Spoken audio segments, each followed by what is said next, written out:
of the Prophet. So to say that covering the head is not a part of Muslim identity is totally wrong. The beard is a part of the Muslim identity.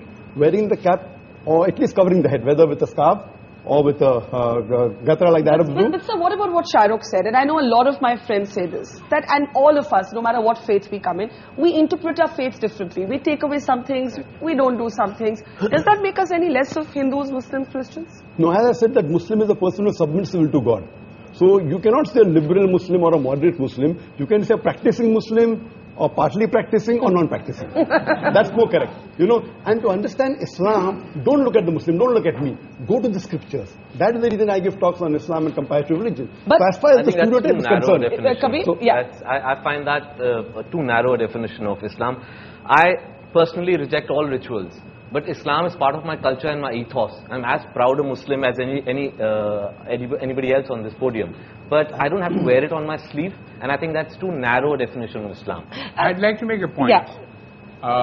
They talked about people being stereotyped because of the beard and the cap and the hijab.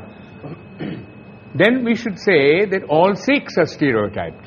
Anyone who wears a turban and wears a beard. It's not the same, but what has happened, I'll tell you, in fact, India has become, in a strange sense, more liberal, because when Yusuf Khan entered the film industry and adopted the name of Dilip Kumar, that was a time when the whole of India was pretty prejudiced against Muslims, let me tell you.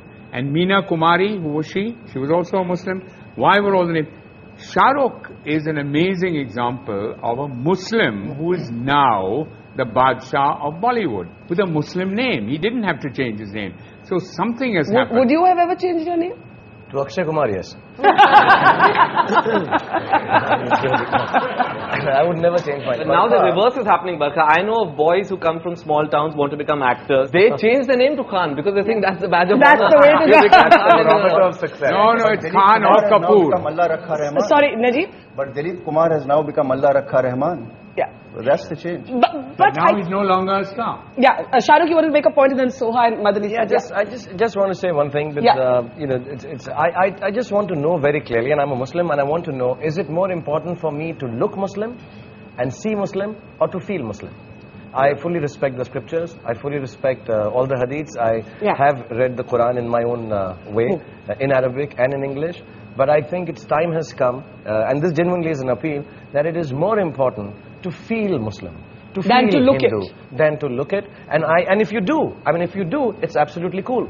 And if you don't, it's absolutely cool. Doctor, I quick response to that, and I got two guests waiting to speak. I think the best is to practice Muslim, is number one. Yes. Appearing is important, but lower down. I'm not saying appearing is the most important. For a person to practice Islam is more important. Beard comes lower down. Beard is not in the 70 major sins that it's not there. But you know, what about what Kabir is saying? And there was a story of a young boy whom I interviewed, who studies in a convent school in Madhya Pradesh. And he's a poor boy. And the school rules wouldn't allow him to wear a beard. He went all the way to the Supreme Court to say, I must be allowed to keep my beard. Otherwise, I prefer not to study. And he actually dropped out of school for a while because of that. The Supreme Court eventually ruled in his favor. And that is my next question, and I want to take that to Madani Saab. Madani Saab, you're a very interesting character for me, because at one level, you have organized, as Alex said, all of these fatwas against terrorism and all of that. But you also had a resolution against the singing of Vande Mataram. And these kind of resolutions, I know many of my friends would say is what stereotypes Muslims. बात ये है कि वंदे मातरम गाना बिल्कुल अलग चीज है।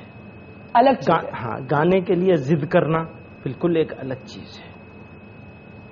कोई जबरदस्ती गवाना चाहे और नहीं गाए, या हम ये कहें हम नहीं गाते, तो फिर हम स्टीरियोटाइप हो जाएंगे। टेररिज्म की मुखालिफत करेंगे तो बहुत अच्छे हो जाएंगे। ये जो डबल मामला चलता है, ये ठीक नहीं। अभी मेरे दाढ़ी नहीं हो और कुर्ता पैजामा नहीं हो, ये भी जो पगड़ी से तो लोग बहुत डरते हैं ना, कहते हैं ये तो एक बच्चा एयरपोर्ट पे कहता है मदनी साहब मामा मामा देखो बिन लादेन जा रहा है ना। तो क्या हो गया है, अब ये सब मैं उतार दूं तो मैं एक रीजनेबल मुसलमान हो सकता हूँ, एक ऐसा मुसलमान हो सकता हूँ जो बहुत अच्छा आदमी है। और अगर मैंने ये पहन लिया तो ख्यालात मेरे कितने अच्छे हों। ख्यालात, नजरियात, आइडियोलॉजी, ये है बेसिक चीज, या बेसिक चीज हमारी दिखने वाली चीज है। That's the reverse stereotype, that the moment you see the beard and the skull cap, it's got to be a fundamentalist. Question, I want to get Soha, and she's been listening very patiently all this while. So as somebody who's grown up in a sense in a house of mixed religion, for you, in a sense, do you feel that public gaze?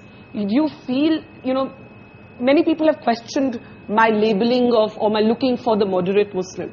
Yet there are others who say that we don't hear enough moderate voices. We either hear the religious voices, or we hear the non-believing Because I don't think anybody is really interested in what the moderate Muslim has to say, because it's not very interesting. It's sort of boring. We're represented by extremists who have violent opinions, perhaps. I'm talking about vandals. And I think maybe also more recently, I was asking my mother when I was asked to come on this show. I said, in your time, when you married my father, and you had an interreligious marriage, which presumably at that time, 40 years ago, was more controversial than it is today. Were you ever asked to defend your identity, to defend your choice of religion, what it means to be Hindu or Muslim, the way that we are today? And she said, no, not at all. It was a no-comment issue. You just said no comment and you moved on in life. Over the past, maybe ever since I've been in cinema, certainly, it's an issue. And there is, people do ask me, do you feel aggravated by what is happening as a Muslim? Do you feel the need to stand up for your religion because it is being misrepresented in the media? And I think for me, religion is a very private matter. It's between my maker and me. And it's not something that I would want to discuss in any public forum, even this one. We should be talking about an Indian identity as opposed to a Muslim identity, I think. Okay, I'm going to take that as my cue to take a break. But is it, as I said to Alec earlier, is it that simple? Is there also a sort of denial within the community? Is the secular debate caught up in a certain amount of dishonesty? And there's also the reverse stereotype. We'll take a quick break and then we'll take the questions that I'm sure a lot of people have here. That's coming up after the break.